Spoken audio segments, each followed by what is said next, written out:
Hello, little bunny. Want to be in my YouTube video?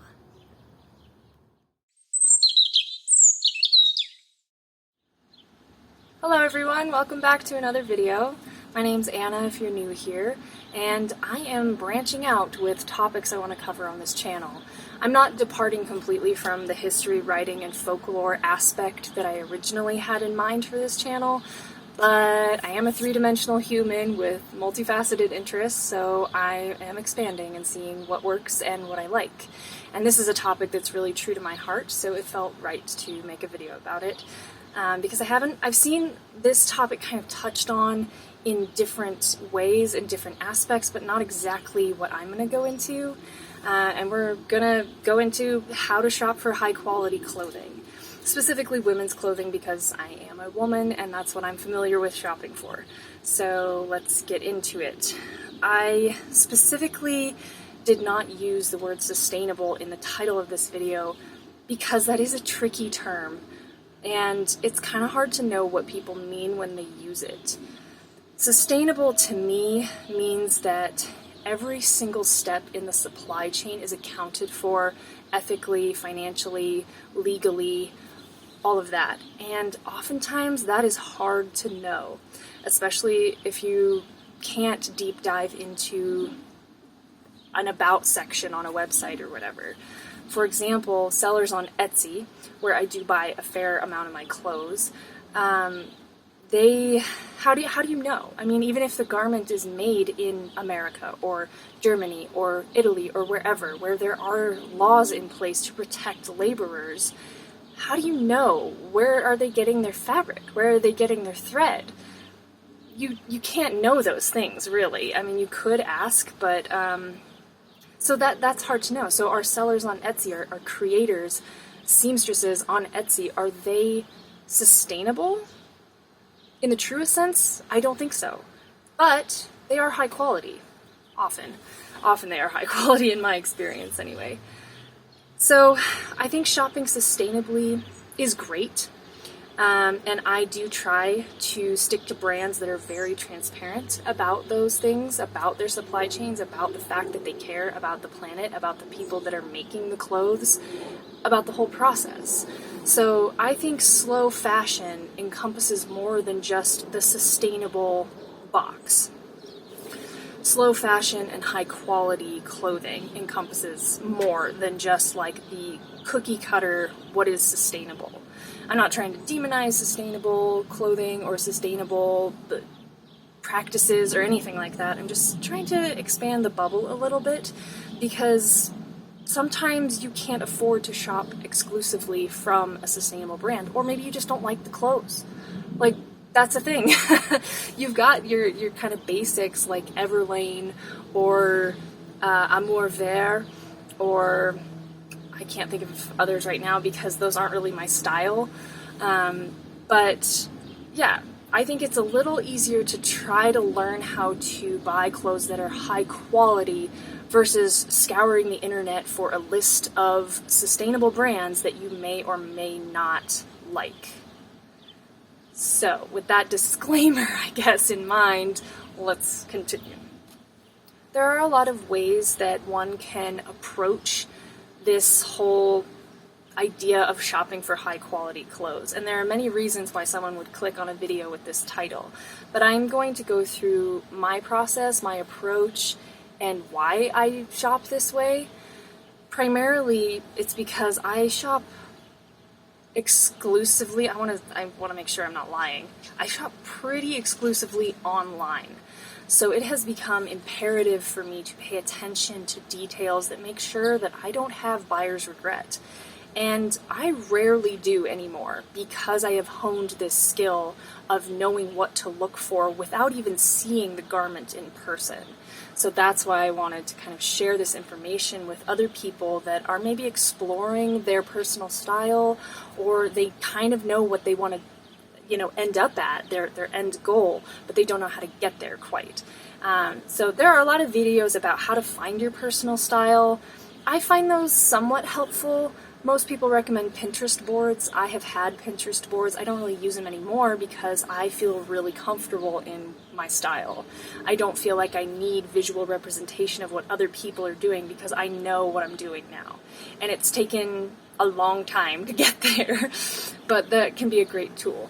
So this video isn't really about how to find your personal style or anything, and I guess another disclaimer is I would say that I dress a little more alternatively, so this video and my tips and the brands I'm going to talk about are a little bit more geared towards people who dress outside the mainstream of what you would see in like H&M, Zara, American Eagle, whatever, Primark, those kinds of places. So it's going to be a little bit more on the witchy, I guess, kind of cottagecore side of things, but you can apply these tips to whatever your style is. When I first started trying to actually have a style, I guess I was probably a teenager, and I didn't really care about anything related to how the clothes were made or whatever. You know, as a kid, you don't really.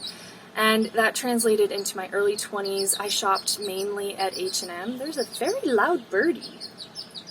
I'm okay with it though.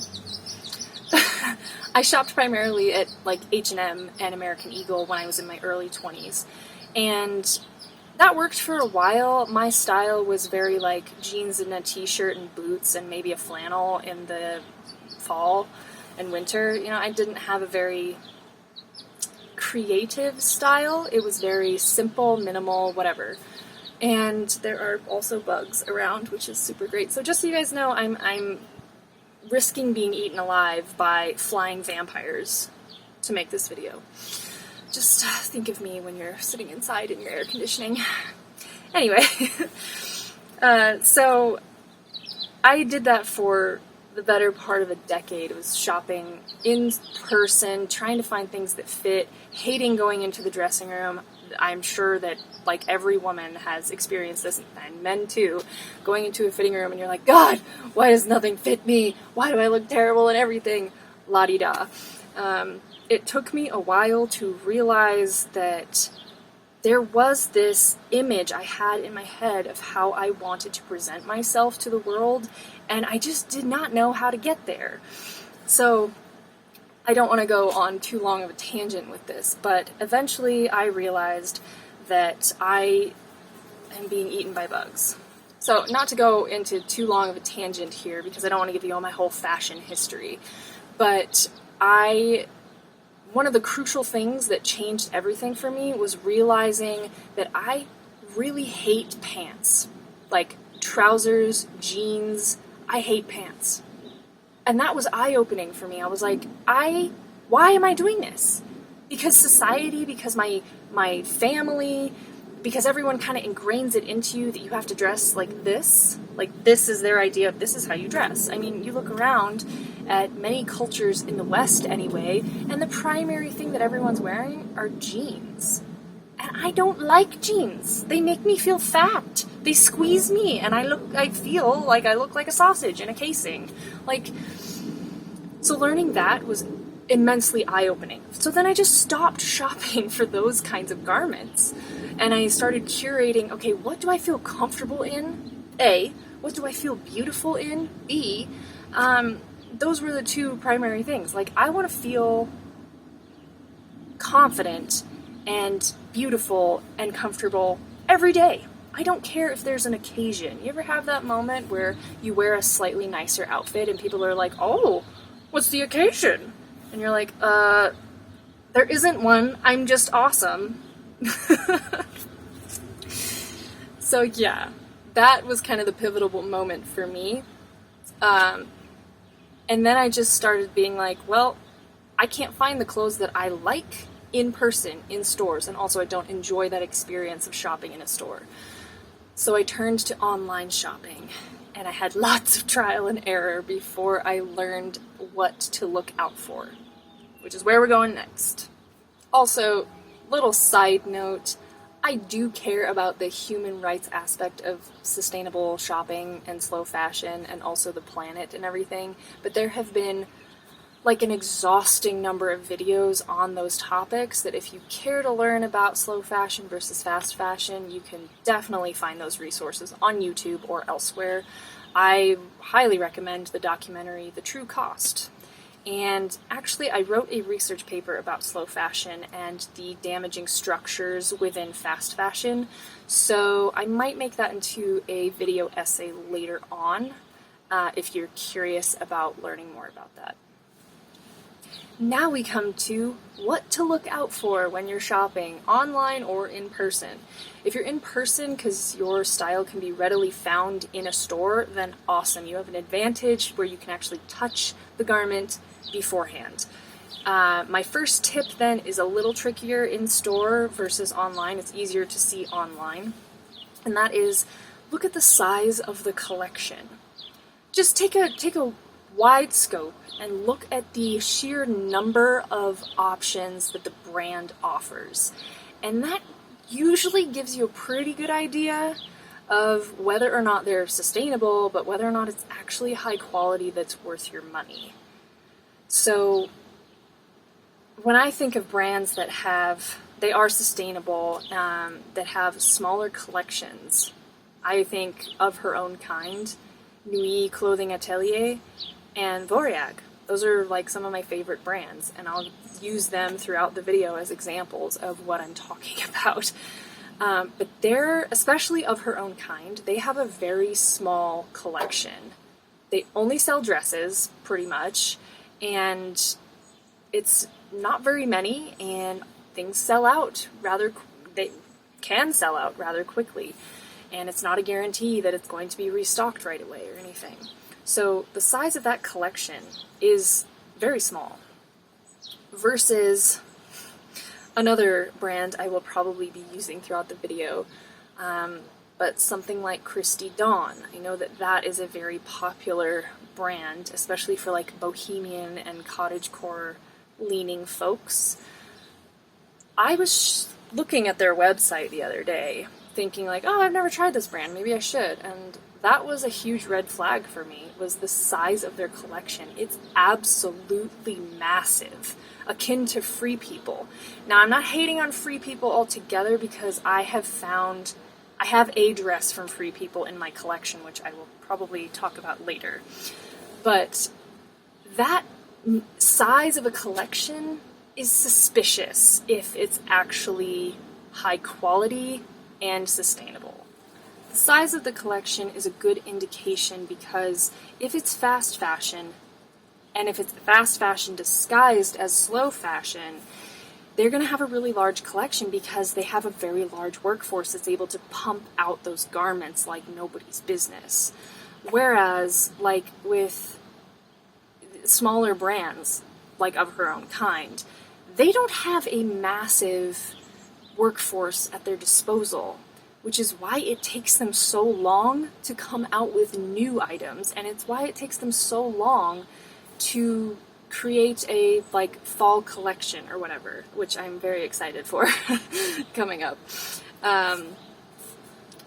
But if you have like a huge collection, you have no shortage of workers, and that rings some alarm bells for me because that suggests that maybe they are just jacking up the price like astronomically to make you think that it's like designer high quality stuff. And it could be very well. It could very well be high quality.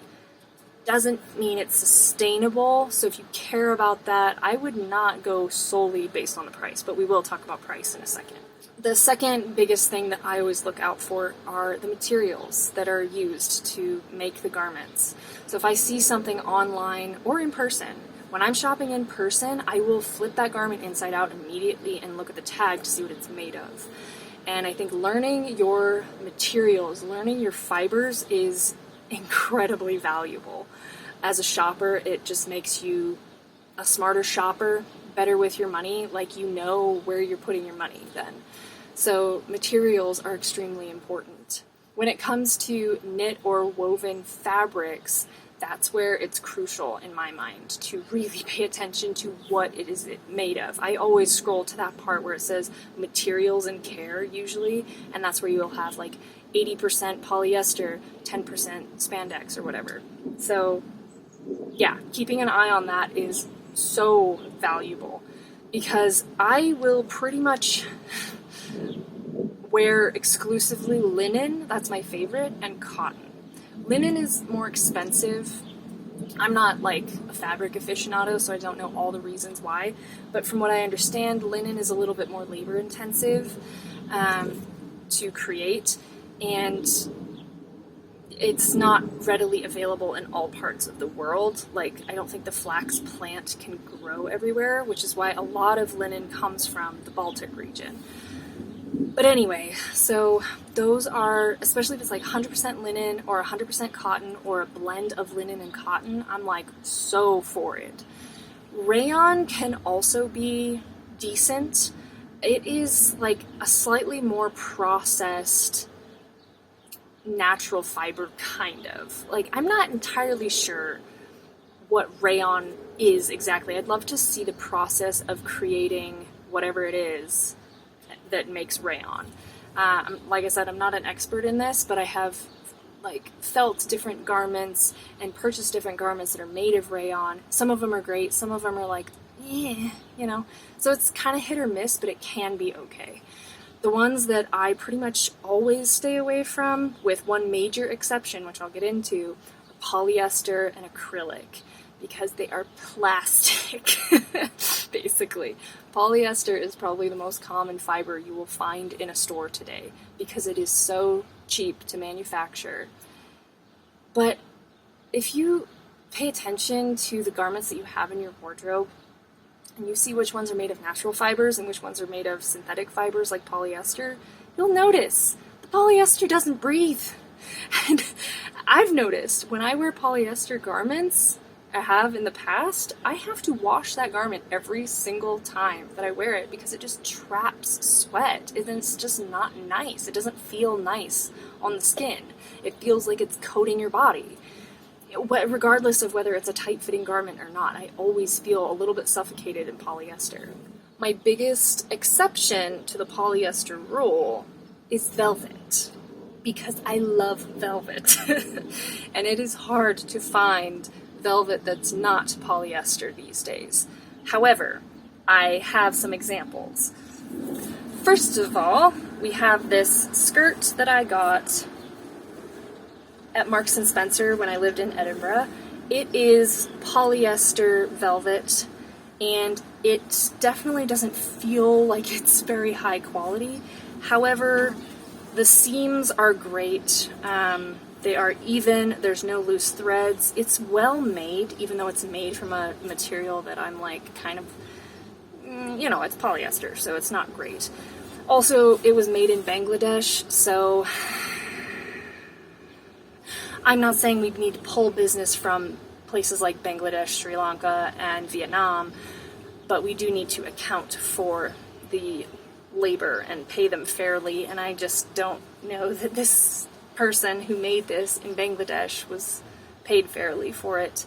And this was purchased before I was really trying to get more into being mindful of my purchases, but I have worn this to death already, and it's still in great condition. I see no reason to get rid of it. But it doesn't feel very like it's soft like velvet, but it's kind of rough too. It's like it feels not very nice. Like, it doesn't feel like elegant or anything like that. I wish you guys could feel this through the camera so you can compare it to a black velvet thrifted dress. I found this in one of my favorite local thrift stores. I don't know if you can see the sheen on this is totally different. I chose black so it was like more obvious. But the sheen of them is very different. This one is so freaking soft. And I don't know when this was made because there's no like date on it, but I would imagine that it was made in like the 90s maybe. There's lining. So a velvet dress that's lined, whoo, Like, I don't even know, I can't even imagine how much this dress retailed for when it was new. But it is primarily rayon velvet. I've never worn rayon velvet before this dress, and I was like, oh my god, this is so soft. It feels like a, I don't know, like an animal almost. That's how soft it is.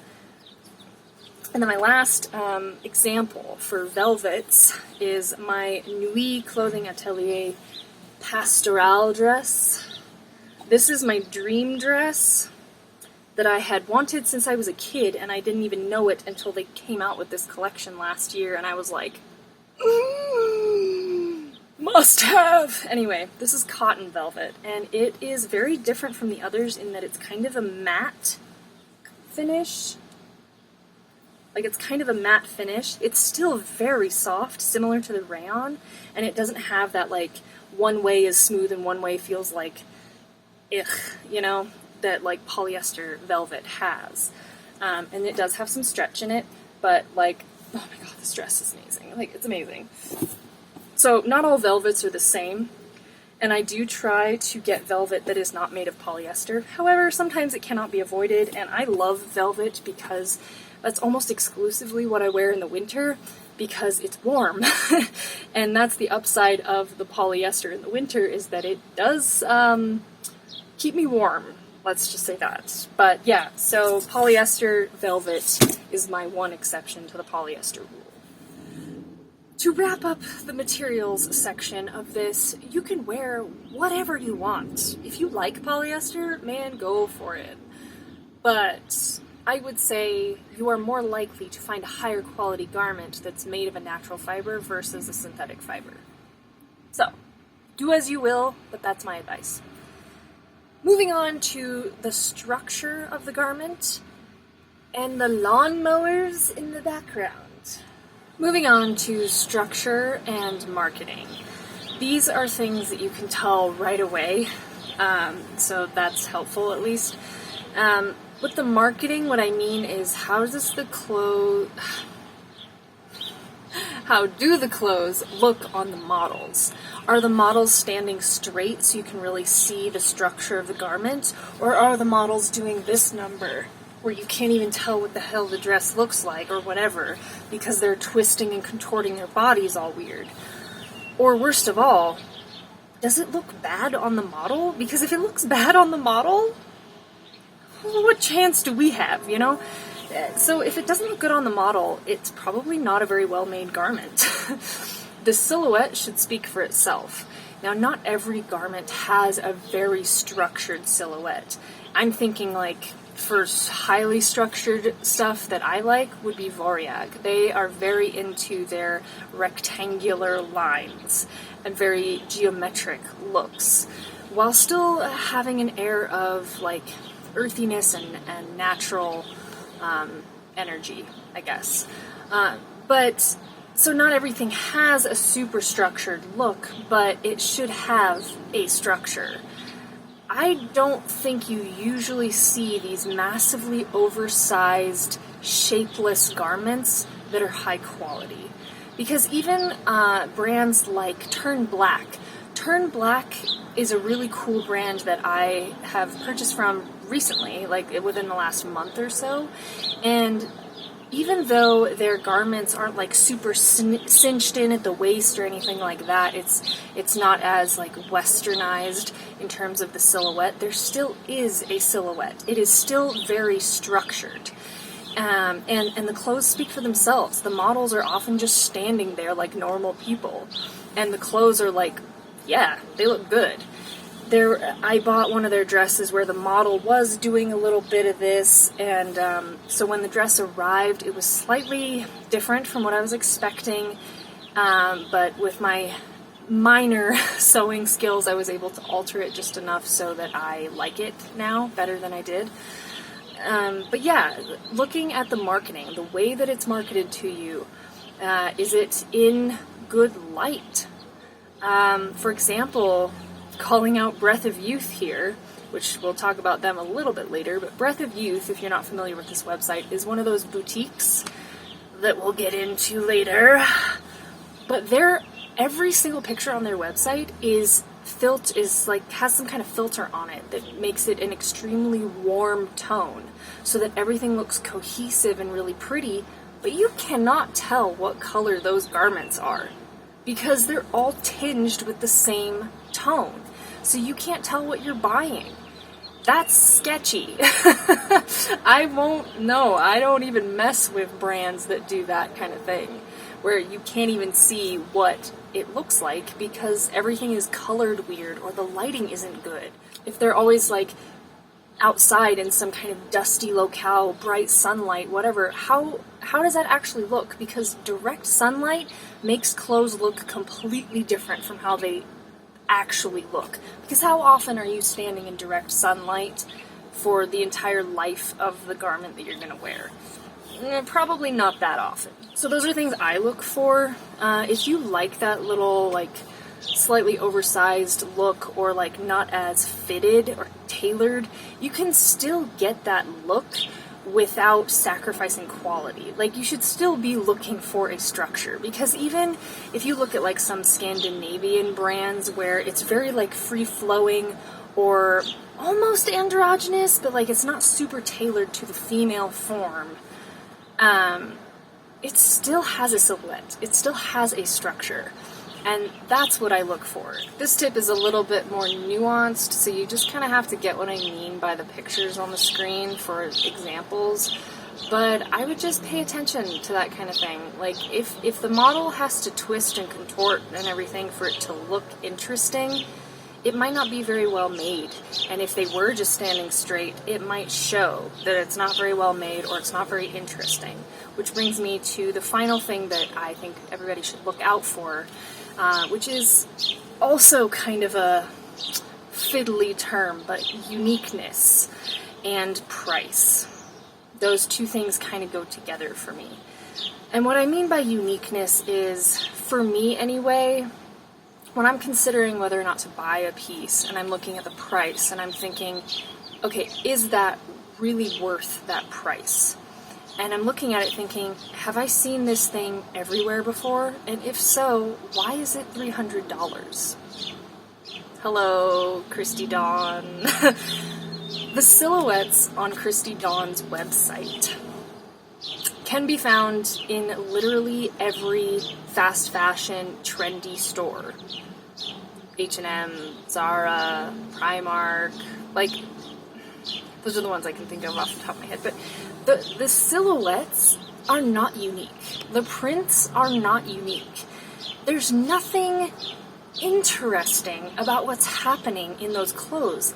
But the price, when you see the price, you're like, oh, it must be, fill in the blank, whatever you're looking for. It must be that, because look how expensive it is. It would be an investment piece. Not if it's basic. Like, I just don't think, personally, regardless of what your style is, I don't think top dollar things, like, should be basic. Even if you're getting, like, a pair of jeans that are, expensive but well made, at the end of the day, they are jeans. And you can find good quality jeans for not that expensive. For example, Everlane, or I don't know for sure because I don't shop here, but Madewell, I think, is decent quality. Can't speak to their sustainability. I won't go there, but so I don't know if your style is a little bit more on the like minimal or casual end of things. I don't really know, but for my style, if it's something I've seen everywhere, I'm kind of not interested. Not because I need to be the black sheep, but because I just don't find it interesting. Like, what am I paying for then, if it's not even, like, a unique silhouette? Like, for example, the Nuit pastoral dress is not 100% unique in the shape. Like, it's got that square neckline. It has sort of 18th century inspired things going on, which is kind of where the whole cottagecore thing is like derived from, I would argue. But that dress is one of a kind. Like, I have never seen that dress anywhere else. That with that kind of silhouette, in that fabric, in that length, like, that's why it's a dream dress. And I 100% think it's worth the price that they ask for, because I'm paying for not only the design and all of the work it took to design that and figure out how to make it work in reality versus on the paper. I'm paying for that, but I'm also paying for the materials. I'm also paying for the labor and the skilled labor and the well-paid labor. So it is totally worth that price. So this last point of mine kind of brings in everything that I've talked about. So uniqueness, yes, it is kind of a weird term. Like, how do you define what is unique? For me, it's, you know, like with designer clothing, like your traditional Vera Wang, Elie Saab, Alexander McQueen, etc. You're paying for the name, but what that means is you're paying for the design.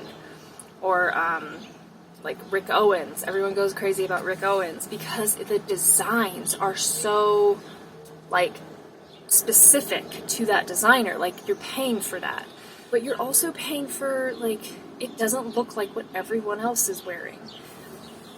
And so I guess you just have to decide, is that price worth it for the uniqueness of the garment? What I try to do is ask myself, why would I be willing to or not willing to pay that price for the garment? Because I've come to a point in my life where things that are very expensive for other people are, like, still expensive for me, but I am comfortable enough with budgeting and planning out my wardrobe, like, meticulously, that I can allot money for a particular item, even though I'm not, like, earning six figures, you know? So it's all about, like, planning, and I have, like, lists and everything. Like, I'm very meticulous about what I choose to add to my wardrobe. So even though, like, if you look at the price of that Nuit dress, for example, it's not cheap, okay? Like, it's not cheap. But I'm willing to spend that because I know what my style is. I'm done experimenting. And that's a side point, very important side point. Last year, when I was experimenting with certain silhouettes, I did buy some clothes at a cheaper price point that I knew were not great quality, just to experiment with the style. So if you're someone that's still exploring your style, you're not quite sure what you like and what you don't like, you're not quite sure what works with your body and what doesn't, etc. If you have not settled into your style, I do not recommend buying high price items because you're still searching. And I just think that's very important to keep in mind.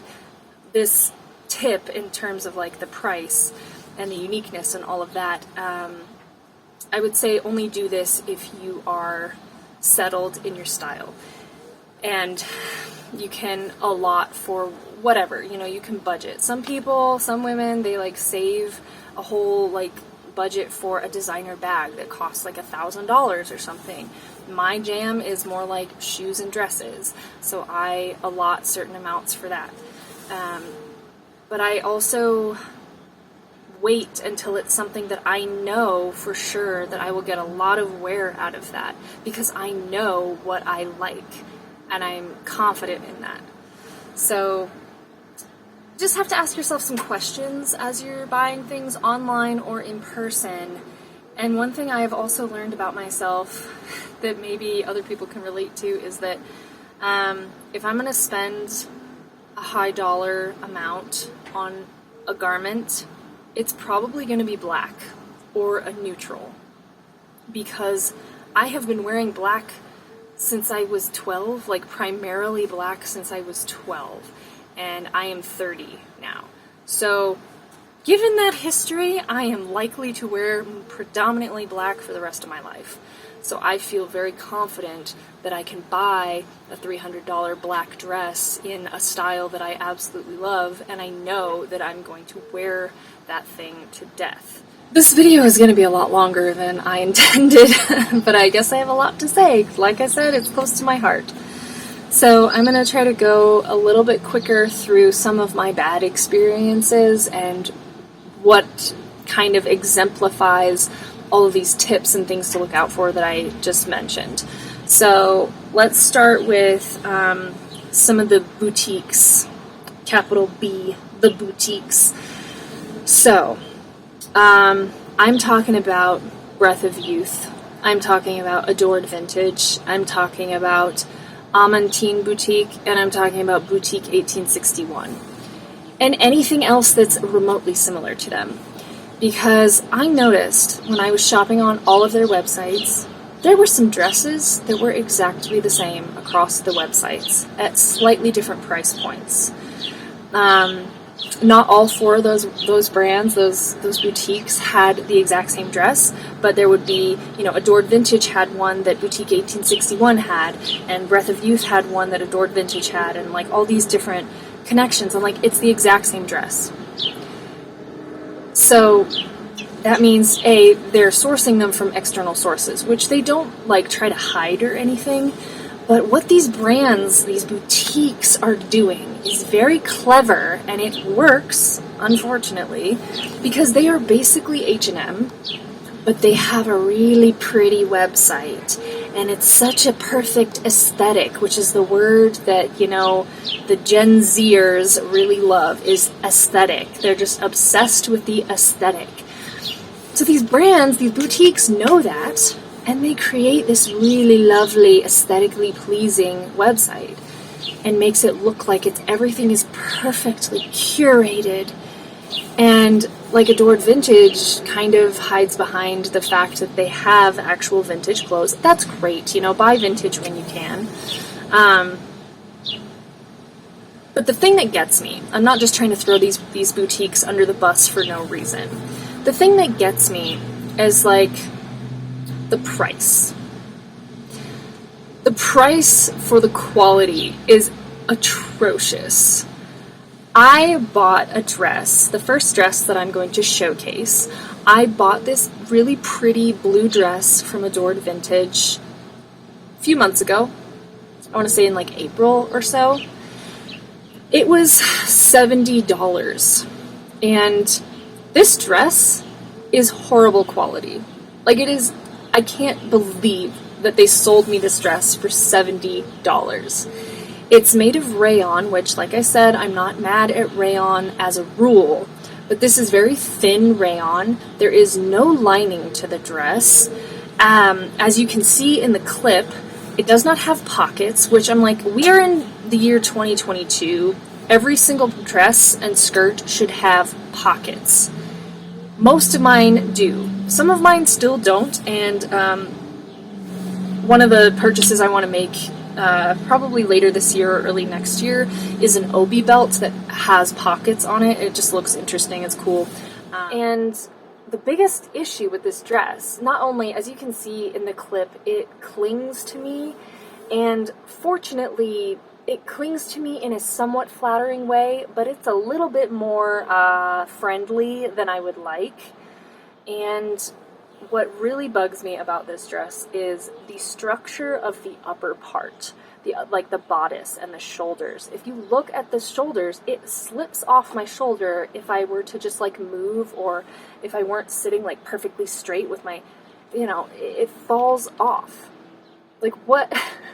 That is just bad structure. So that's a problem. And then the front, of course, the lining isn't like sewn correctly at the neckline, so it kind of like flips out awkwardly, and it doesn't look put together well. And again, folks, this dress was $70. That is a freaking scam if I ever heard one. And the other thing about these, often these boutiques do not have a good return policy.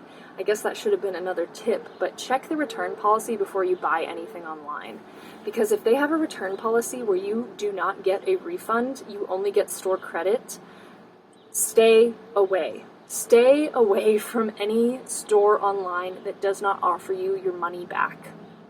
Because that is sketchy. That is so freaking sketchy, because they know what they're doing. folks. They know what they're doing. Next is a dress that I would say it's not good quality, really, but it's also not terrible. It's about middle of the road. This dress was one that I saw on Breath of Youth's website, but it was out of stock.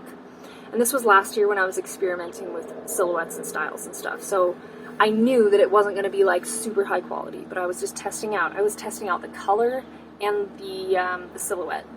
So I managed to find this dress on the website of Boutique 1861. Full disclosure, I paid $45 for it. I bought it in blue and in black. And if I paid $45 for it, they had to have been jacking up the price at least 50, like at least by half. Like they had to have doubled the price at least in order to make a profit. So the wholesale price that they bought it at was probably about $20. And then when you consider how many people before the boutique bought the dress needed a cut of the cost of that dress, you're looking at a garment that was not made ethically, and the woman or girl who made it was not paid fairly. For sure, 100%. So that's disheartening. And I know what you're thinking, well, you bought it and you knew, so you're part of the problem. Yeah, you might be right. You are right. But nobody's perfect. And that's the thing about the whole sustainability thing, is it feels very much like veganism, where I used to be vegan, by the way, but it feels very much like this elitist box that people want to draw, and if you don't fit perfectly in that box, well, you're not sustainable. You are not doing your part for the planet and for human rights. I don't like that elitism. We can only do so much, and your brain only has the capacity to care about so many things, particularly things that do not directly affect you. The realistic part of it is that whether or not a woman in Bangladesh gets paid a fair wage, it does not affect my life directly. And that's sad, and that's why people don't care. Because it doesn't affect them. And that's the reality of it. So, even vegans step on ants sometimes. There is no such thing as perfection. All we can do is try. We can try to make more mindful purchases. Now, to get off my freaking soapbox, this dress is made of polyester. So it does not breathe at all. It's a really lovely color. And the fabric doesn't feel terrible, but it's like a polyester like chiffon. So it's very flowy, it's really summery, it's pretty. I like the sleeves, they stay in place. Now I did alter this dress a tiny bit with my minuscule sewing skills, but not very much. So it is comfortable to wear, but as I said earlier, polyester doesn't breathe, and I have had to wash this dress every single time I've worn it. The other thing that I don't love is that there is no, like, there's a lining, but it's not a full-length lining. So when the sun or any kind of light hits the skirt, you can see that the outer skirt is long and the underskirt is short, and it looks awkward and cheap, and I don't love that. I really don't love that. Now, it is a really pretty dress, and I wore this a lot, as well as the black one, so I'm not mad at the dress, but it doesn't have a place in my wardrobe anymore. So, enough about the boutiques.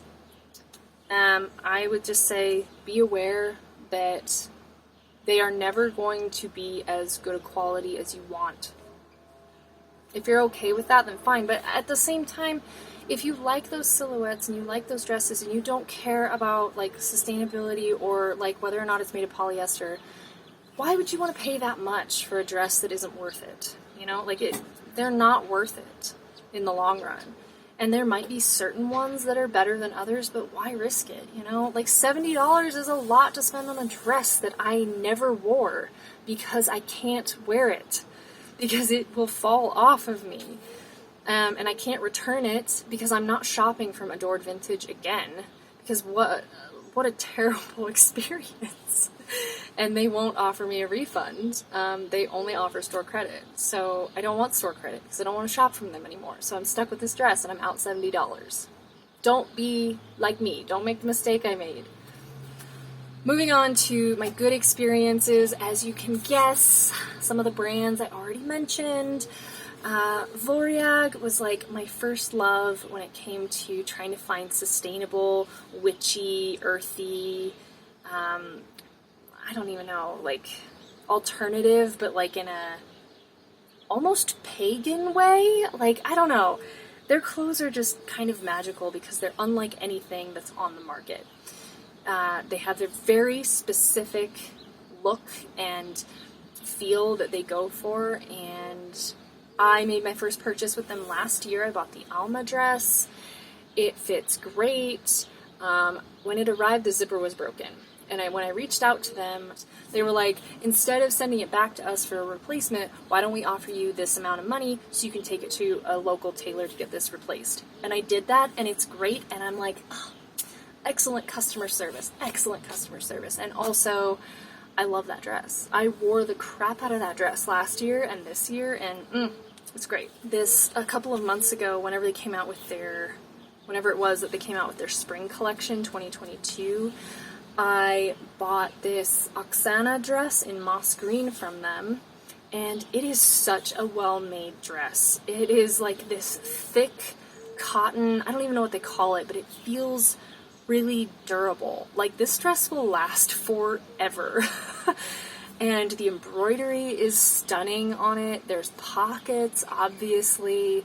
The silhouette is just so flattering. Like, it already cinches in at the waist, but it's not too tight that if you don't like that super tailored look, you could still be comfortable in the dress.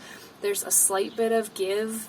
It's just really a well-made dress. Another brand that I'm kind of obsessed with is Of Her Own Kind. I bought my first dress from them this year. I bought the Lennox dress in black when it was on sale, and oh my gosh, that dress is like neck and neck with the Nuit pastoral dress for my favorite item that I own. It is so well made. I followed their like sizing guidance. I bought a small because they said like, oh, if you're in between sizes, maybe size down if you want a more tailored fit, which I do. So I did, and it fits me perfectly, and I love it, and it's so freaking well made. Like, I was in awe when I opened the package, and like, there are pockets. The linen is the thickest linen I've ever worn. The silhouette is like so freaking pretty. The pictures on their website don't do it justice. And I am so looking forward to wearing that dress this fall. And I really hope that they come out with another color that's in stock, because I was going to buy the beige color, but it was out of stock when I wanted to. So that's one that I will definitely be purchasing in another color, because it is like, it's an amazing dress. It is so good. And it ticks all of the boxes for me. And I bought it when it was on sale, but I will happily buy it at full price because now I know that it's definitely worth that. So yes, love Of Her Own Kind, and I will eagerly await the return of the Maeve dress in black in a small. Then of course there's Nuit Clothing Atelier. I don't love everything that they've done, but some of the pieces I'm just like, oh, amazing. And by not loving everything they've done, it just doesn't suit my style. Not everything does. But I bought the pastoral dress in 2 colors because I was like, oh my god, this is my dream dress. And I'm so glad that I did that, because those dresses are going to last me for a really long time. And best believe I'm going to be wearing them in autumn. So excited. I also bought their bishop sleeve dress, like the midi dress, and it is such a cool silhouette. Oh my gosh, it's like the coolest sleeves, and just the fit is super awesome. Like the way that it fits, it comes in at the waist a little without having any sort of like actual structured waist. The only thing I will say about that is it was very pricey for being like modal, basically, which will pill and it will tear. It's not going to be as durable long term, so I don't know that I will buy that particular fabric from them in the future, just because I am like, this is not as durable. It's a beautiful structure and silhouette, but I think for me personally, the price for the material was a little imbalanced, but that's just me. So then for the future of what I'm planning for future purchases, there's this brand called Shades of Silence that I have had my eye on for a while. I haven't made a purchase yet, but I know that I'm going to, because again, it ticks the boxes. Their collection is a moderate size. It's not massive. It's not tiny to where I could never get my hands on something before it sold out. The materials, they are using cotton and linen primarily, but as well as other like higher quality fabrics as well. The structure and the way that it's marketed, the models are like literally just standing like sticks. You know, they're just stick straight or like this. And you can clearly see the structure and the silhouette of the garment so freaking well. You're like, wow, that dress speaks for itself. It doesn't need all these crazy movements. The model is just like deadpan, just standing there. And the dresses look fantastic. And I am all for it. Versus a brand like Christy Dawn or Doen.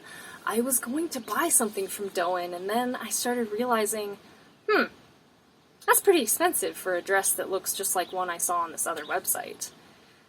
Like, they have some really pretty stuff, but it doesn't look unique enough or like nice enough to merit those high prices. Like, Doen and Christy Dawn are like a step above the other brands that I mentioned that I like. And I don't think that they deserve to be that expensive, personally. Like, I've never purchased anything from either Christy Dawn or Doen, but they're like in my vein in terms of style, kind of. But I just don't think they have any right being that expensive. When I see, like, Voriagh is hyper sustainable, of her own kind, Nuit Clothing Atelier, I will talk them up all day. But their prices seem to reflect the garments really well, and the whole process, and the labor and everything, whereas I just don't buy it for these other brands. There's just too many things that are like alarm bells, you know, like, I don't know that I want to risk it. So that's where I'm headed, anyway. So that's really it. Though that's how I approach, and that's my thought process for how to shop for high quality garments. I do go through that checklist in my head every time I'm looking at something and I'm like, ooh, that's kind of, well, is it? You know, I question things, and that's how I make like smarter purchases. And I have very, very rare instances of buyer's remorse.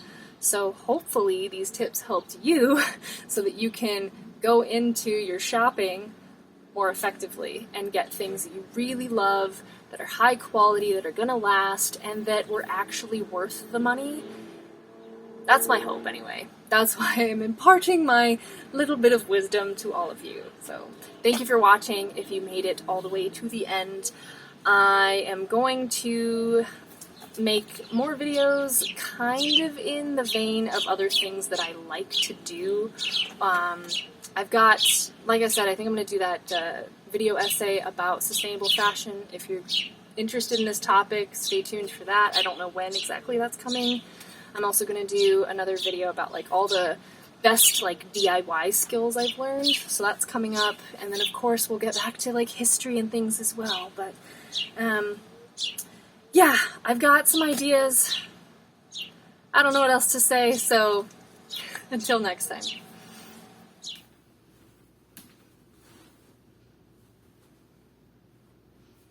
I guess I don't really need to take a video of this one though, because